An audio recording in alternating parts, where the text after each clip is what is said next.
O Estúdio News de hoje vai falar sobre a inclusão digital do idoso. Para conversar sobre esse assunto, eu convido David Santos Villalva, CEO e fundador da Digitalidade. David, obrigado pela participação aqui conosco. Seja muito bem-vindo ao Estúdio News. Oi, Gustavo. Prazer estar aqui com você. O prazer é nosso. David, eu quero começar a nossa conversa falando justamente como a tecnologia pode colaborar para a qualidade de vida do idoso, principalmente em meio a esta pandemia. Gustavo, a tecnologia, principalmente, vamos utilizar aqui smartphones, tablets, computadores como exemplo, né? Elas podem colaborar tanto para a manutenção do relacionamento dos idosos com familiares, com os amigos, né? Também aí com a questão do lazer, o entretenimento, através aí dos serviços de streaming e assim por diante, e uma infinidade de outros benefícios que ela pode trazer e também potencializar, Gustavo. David, infelizmente ainda há um estereótipo em cima dos idosos, tanto o estereótipo carinhoso, vamos dizer assim, daquela que as pessoas acham que é a vovó que faz tricô, ou do senhor que vai na praça jogar xadrez, jogar dominó, mas também há o estereótipo negativo, de que pessoas acreditam que os idosos já não fazem mais parte da sociedade, que são um peso. A tecnologia pode ajudar a quebrar justamente essa visão de parte da sociedade? Gustavo, olhando aqui no contador da longevidade, uma parceria da Senior Lab com a Ativem e a Expo Longevidade, o número de idosos hoje, de pessoas com mais de 60 anos, é de 34 milhões e segue crescendo hora após hora.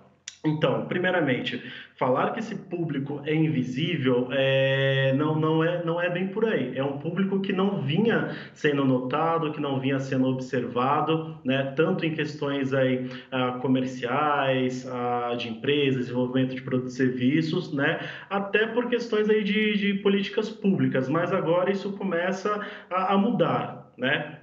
E, por exemplo, Gustavo, na questão da tecnologia, esse momento de pandemia, né, que veio, inicialmente, os idosos não viam tanta vantagem assim, não viam tanta necessidade, tanta utilidade em estar se dedicando para aprender, para poder utilizar e até comprar esses aparelhos. Mas quando a pandemia veio, Gustavo, ela mostrou, né, para os idosos que realmente há uma necessidade e que realmente há muita utilidade. Então, hoje, no dia a dia, eu vejo lives, por exemplo, de pessoas com 80 anos, com 90 anos, ensinando contabilidade, ensinando matemática, ensinando química, falando de esportes, né? Então, a tecnologia ela começa a se fazer mais presente e, melhor do que isso, ela começa a ser utilizada com um propósito. E isso é muito bom, isso é muito interessante. Demais. Outra coisa interessante é justamente o trabalho da Digitalidade, que é uma plataforma de educação digital para os maduros. Eu queria que você falasse, David, qual tem sido o perfil desses alunos que aderem justamente aos cursos que vocês disponibilizam? A partir de 50 anos, Gustavo, a procura ela tem crescido, né, principalmente com o público a partir dos 60 anos, né, no geral para o letramento digital, para a inclusão digital. Então, a partir dos 60, dos 70 anos é inclusão digital, por meio principalmente ali dos smartphones, dos computadores e dos tablets. Mas a partir dos 50 anos há um outro tipo de demanda. Há uma demanda por cursos de capacitação, há uma demanda por cursos de marketing digital, cursos onde se utiliza as ferramentas digitais, principalmente voltado para a produtividade. E nesse sentido, a digitalidade tem experimentado aí algumas coisas bem interessantes, né? E sem falar que esse não é um público homogêneo, né? É um público bem diverso. Cada década, digamos assim, a mais, é um novo mundo, é uma nova diversidade, né? Por falar nesse novo mundo, David, como é que você acredita que o nosso mundo está preparado para esse novo mundo, para a participação dos idosos no mundo digital? O mercado tem olhado, você falou que eles não são invisíveis, né? São 37 milhões, o dado que você trouxe para a gente. A indústria está se comunicando diretamente e de forma eficiente com esse público? Ou seja, o mercado pode ainda melhorar ou está muito longe de estar bom para esse público específico? Gustavo, vem acontecendo um movimento desde a década de 90, que começou a tomar mais forma e também acelerar, né, nos anos 2000, que foi o movimento de entender, de notar, de observar, de estudar o público maduro e também a pessoa idosa, o envelhecimento, as questões inerentes ao processo natural de envelhecimento e assim por diante. Agora, na última década, né, a partir aí de 2010, mais ou menos, no Brasil começou um movimento onde diversas consultorias começaram a trazer estudos de marketing, estudos de comportamento da pessoa idosa, e a gente tem aprendido bastante, né? Ainda é um tema bem recente, né, para a massa, digamos assim, é um tema bem recente fora das academias, fora da literatura médica principalmente, mas está encorpando, está tomando corpo, né? Só que precisamos fazer algumas observações, Gustavo. O Brasil é muito grande, é muito diverso, né? E normalmente eu vejo estudos aonde traz a pessoa idosa como um super idoso ou como se os idosos fossem grande parte de classe média, classe alta e assim por diante. Mas o Brasil é muito diverso, né? É muito grande. Só para você ter uma ideia, hoje o número de pessoas na faixa dos 60 anos que estão offline ainda é de 20%. É um número muito grande, né? Se a gente ter em mente aí que um quarto da população brasileira está desconectada e que esse um quarto ele é dominado por pessoas com mais de 60 anos, né? Ainda é necessário fazer um trabalho muito grande de inclusão nesse sentido, né? E a inclusão, Gustavo, não só pelo acesso, né? Ter a conexão à internet, no smartphone, no tablet, no computador, necessariamente não inclui essa pessoa na era digital, né? Se você me permitir, Gustavo, eu quero até apresentar um conceito que eu venho trabalhando ao longo do tempo, né? O público idoso, a pessoa idosa, em algumas campanhas, em algumas entrevistas, em alguns jornais, está sendo apresentado como um sênior digital, como um maduro digital. E essa não é uma verdade absoluta, né? O público idoso, no geral, ele é um público tecnológico. Por quê? Primeiro, porque compra tecnologia, porque compra Smart TV, porque compra tablets, computadores, porque tem o recurso para comprar, né? Então ele é tecnológico, ele e ela.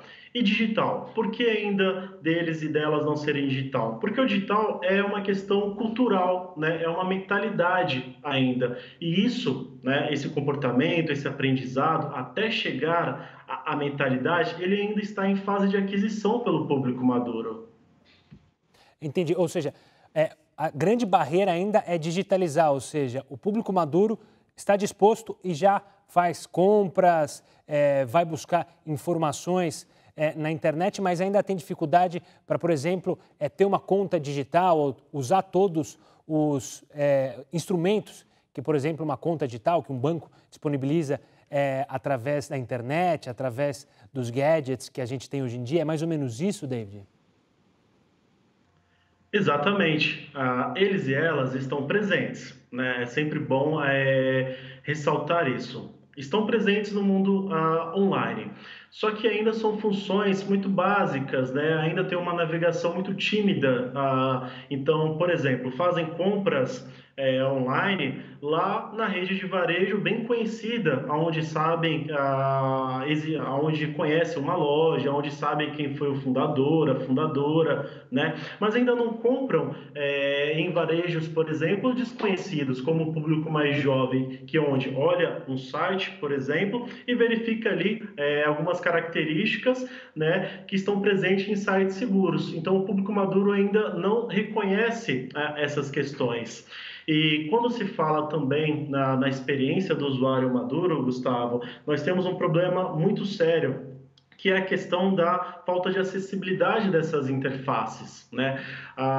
Tem um trabalho da Melissa Streck, doutora Melissa Streck, a tese dela foi justamente nesse sentido, foi a defesa, né, da falta de acessibilidade nos smartphones e tablets. Então, quando a pessoa está envelhecendo, ela tem alguns declínios, né, no corpo dela, e também aí em questões hormonais e assim por diante, que é natural do processo de envelhecimento. Então, imagine você, uma pessoa, ela não tem tanta mobilidade, ela não tem tanto tato nas mãos, nos dedos, a visão dela é um pouco mais sensível, e tudo isso atrapalha na experiência, por exemplo, de usar uma conta digital, de utilizar aí, recursos tecnológicos e também digitais. E também tem aí na experiência, né? Afinal, o grande banco, a pessoa com mais de 70 anos, ela conhece. Agora, a nova fintech, o novo banco digital, ela não conhece, ela não sabe a história daquela fintech, ela não sabe onde tem um endereço, né? Ela não sabe aonde ligar, aonde ir. Então, tudo isso vem mostrando, né, que o público maduro ainda está em processo de digitalização. Eles ainda estão entrando nesse mundo, ainda estão conhecendo, ainda estão experimentando. E experimentar aqui é uma palavra bem chave, inclusive. Uhum.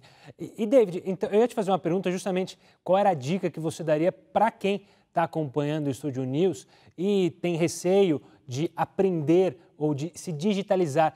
Mas imagino que pelo que a gente está conversando, essa questão tinha que ser justamente para as empresas prepararem, vamos dizer assim, ser offline, não apostilas, mas preparar um material, um olhar para justamente esse público maduro, idoso, realmente ter coragem e seguir adiante e aprender a se digitalizar? É mais ou menos nessa linha ou eu viajei um pouco demais, David? Sim, é para essa linha. Igual estávamos conversando, ainda é tudo muito novo, né? Ainda estamos em processo de aprendizado, de entender o comportamento. E é bom sempre convidar o público maduro para que eles e elas contem as suas necessidades para a gente, para que a gente não tire, né, as soluções, digamos assim, da cartola baseado naquilo que a gente acha, né? Então é importante convidar esse público para dentro desse processo de conhecimento e de aprendizado.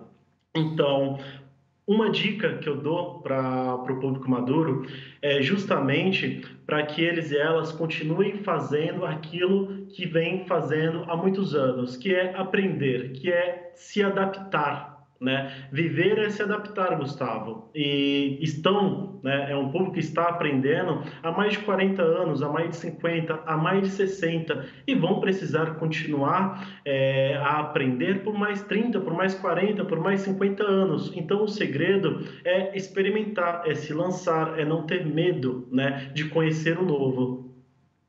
Imagino que é algo que a gente tenha que se preparar também os novos hoje em dia, porque a tecnologia de hoje, tudo bem, a gente já sabe lidar, mas nos próximas décadas virão novas tecnologias que justamente a gente vai ter que se reinventar, né, David?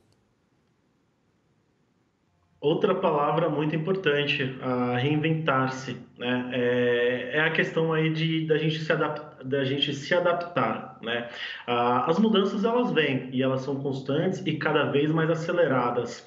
E a nossa capacidade de nos adaptar a essas novidades, ela é essencial para que a gente continue tendo uma vida ativa, né? Um envelhecimento empoderado e nesse sentido o público maduro vem aí mostrando que está bem disposto, né? E também as empresas começam a olhar com mais atenção e também a se dedicar tanto para educar, né, esse público e também para poder entregar produtos e serviços que atendam às necessidades particulares do idoso, né? Então, muita coisa positiva está acontecendo.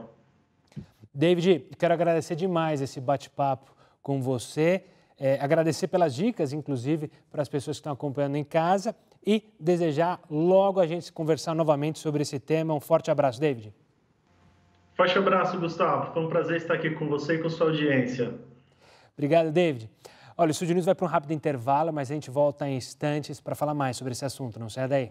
O Estúdio News está de volta agora para conversar com José Roberto de Paula Barreira, promotor assessor da Procuradoria-Geral de Justiça junto ao CAOI, que é o Centro de Apoio Operacional ao Idoso. Doutor José, obrigado pela participação aqui conosco. Eu que agradeço o convite. Muito obrigado.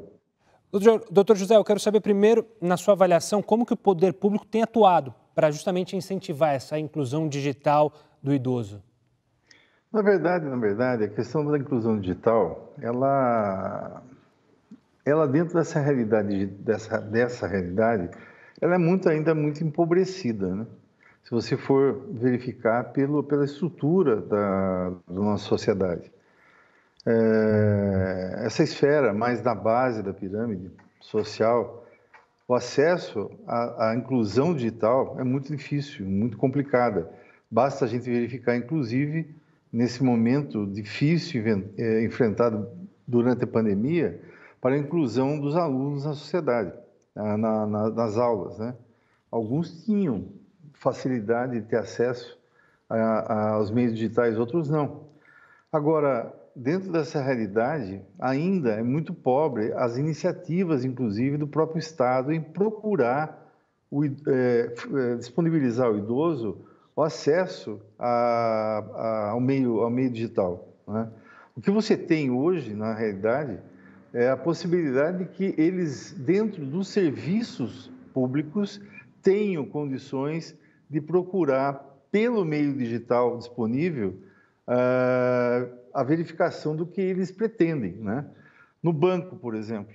O banco, para acessar suas contas, suas aplicações, etc., muito embora, basta você ficar numa fila dos caixas eletrônicos dos bancos para você constatar o quão difícil é aos idosos o acesso às informações que, para a maioria das pessoas que tiveram essa iniciação digital já logo cedo, é muito tranquilo. Agora, para os idosos, isso é quase um meio muito difícil, complicado, né? Outras informações que são importantes, informações com relação à questão relacionada à previdência, né? Aposentadoria, pensões, tanto pensão previdenciária ou assistencial, ou ainda mesmo a questão relacionada à possibilidade de ter acesso a meios que estão disponíveis à maioria da população que tem acesso digital, por exemplo, biblioteca e outros meios dentro dessa realidade. Mas o fato é que o Estado, pelo que a legislação preconiza, ele sim teria necessidade de alargar esses meios e ampliar esses meios para facilitar a vida do idoso e assim tornar a vida dele mais agradável, mais tranquila e bem mais acessível, né, às informações de que ele precisa. Mas ainda é muito empobrecido essa disponibilização desse tipo de serviço. Doutor José, em meio a essa dificuldade de acessibilidade para o idoso, como que o Centro de Apoio Operacional ao Idoso, o CAOI, atua para justamente tentar garantir pelo menos o mínimo dessa inclusão? Pois é, o fato é assim, nós hoje temos buscado o acesso de informações aos idosos dentro da realidade dos serviços de que ele precisa, não é? Buscar plataformas que disponibilizem, por exemplo, horários de ônibus, né? Que já é um serviço público extremamente importante, interessante e absolutamente necessário, principalmente nesse momento, não é? Acessar os horários de ônibus, acessar também a possibilidade de, disponibilizar ao idoso a possibilidade de que ele tenha acesso às informações, ao transporte rodoviário estadual, interestadual, enfim, a possibilidade de que ele tenha condições de ter na sua base a possibilidade de saber em consultas que são agendadas pelo serviço público, muito embora esse tipo de serviço seja extremamente necessário, ele ainda é muito precário, como eu falei desde o início. Nós temos procurado, né, estabelecer critérios de reuniões, de acesso às respectivas secretarias dos estados, os promotores dentro dos seus respectivos municípios certamente vão procurar, junto às secretarias de saúde dos municípios também, estabelecer um critério de trabalho nesse sentido, para que os idosos tenham condições de ter essa forma de acesso a essas informações, não é? Porque, caso contrário, você não estaria cumprindo com o que a própria Constituição Federal determina, né? no seu artigo 1º e 3º, normas princípio, que fala sobre a proteção da dignidade humana, a possibilidade da erradicação e marginalização das desigualdades sociais e regionais, etc. Então, nós temos sim procurado, dentro do nosso campo, né, de atuação, buscar junto aos órgãos públicos a instalação de meios fáceis e que tenham condições do idoso ter acesso a eles, para que essas informações venham, né, e facilitem a vida deles. Certamente é isso.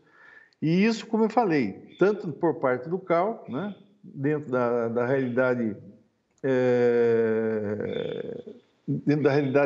do trabalho do Centro Operacional de Apoio às Promotorias de Justiça, como das próprias promotorias de justiça nas suas bases territoriais, junto às prefeituras municipais e às respectivas secretarias. É isso.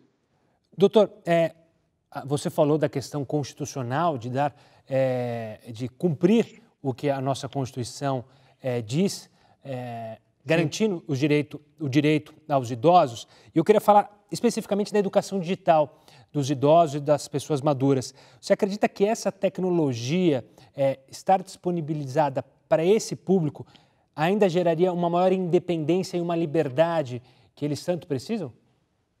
É evidente, né? Não há dúvida nenhuma. Mas isso nós precisamos saber o seguinte: para que nós pudéssemos entender que isso de fato seria a grande chave para abrir as portas, nós precisamos entender também que, para tudo isso, o Estado teria que, necessária e obrigatoriamente, observar a necessidade de que o idoso precisa sair de seu isolamento e procurar, dentro da realidade social, algo próprio dentro da sua idade, não é? Quer dizer, se você tem algumas categorias, né, da população, algumas camadas da população. Você tem a infância, você tem a juventude, você tem o adulto, adulto, e você tem o idoso, não é? São essas fases da vida. Agora, se você procurar por uma criança de 3 anos de idade, você vai ver ele manipular um telefone celular, você vai ficar impressionado da facilidade que ele está tendo para ter acesso e trabalhar com aquele tipo de instrumento, aquele tipo de ferramenta. Agora, você pega um idoso, por exemplo, da minha idade, eu sou idoso, 60 anos, mas você pega uma pessoa com um idoso de 60 anos de idade, por exemplo, verificar ele passando uma mensagem no WhatsApp, você vê a dificuldade dele em verificar a destreza que ele tem em poder acessar e enviar mensagens ou receber mensagens e ter também a possibilidade de explorar todos os recursos, todo o universo de recursos que o WhatsApp tem, que um celular tem. Quer dizer, essas dificuldades, elas se apresentam muito claramente. Então, o que acontece, né? Você tem também que verificar, sim, como eu falei no início, você tem idosos que, de alguma forma, por conta do seu trabalho, eles se iniciaram nessa vida digital por conta de algo absolutamente necessário, ou eles faziam ou eles saíam. Então, eles tiveram que aprender, meio na marra, mas tiveram que aprender. Eu vim de uma escola em que o início era máquina da telografia, né? Mas, posteriormente, passou-se aí um ano e pouco, começou a era digital, através dos PCs antigos, aquela coisa toda, e a coisa foi evoluindo, eu tive que evoluir com isso. Agora, por outro lado também, tem idosos que jamais precisaram disso, né? Mas hoje em dia tudo é digital, tudo é digital. Conta de banco, procurar seus direitos junto ao INSS, recursos humanos, etc. Uma série de coisas, né?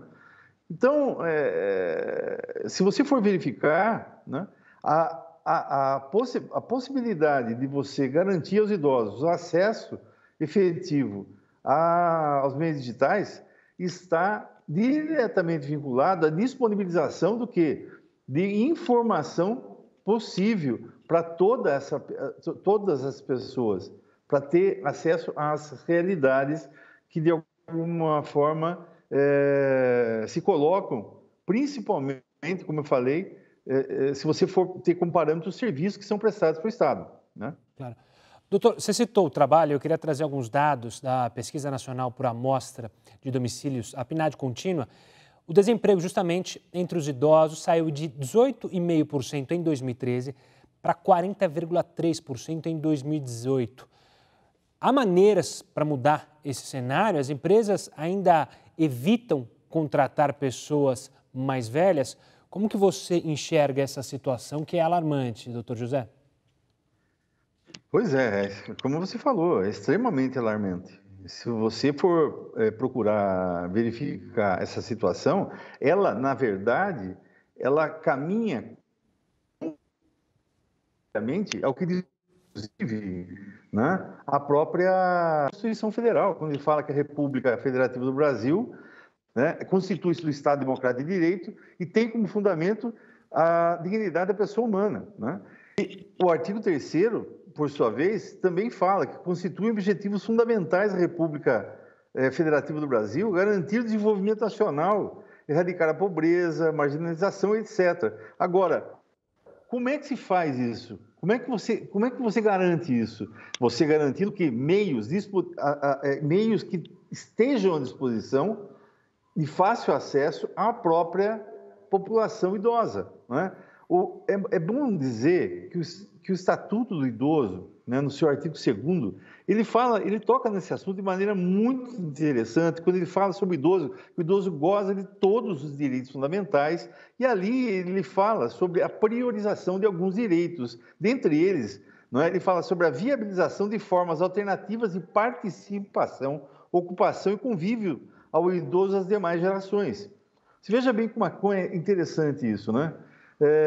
Essa relação intergeracional, ela é importante? Não, ela é imprescindível para que, de alguma forma, os idosos tenham acesso a todas as pessoas dentro da sociedade, não fique limitado somente à sua camada, né, ao seu convívio. Não é que isso seja ruim, não, absolutamente. Mas é importante que ele tenha convívio com os netos, convívio com os amigos de seus netos, convívio com os seus filhos, inclusive, que são bem mais novos, não é?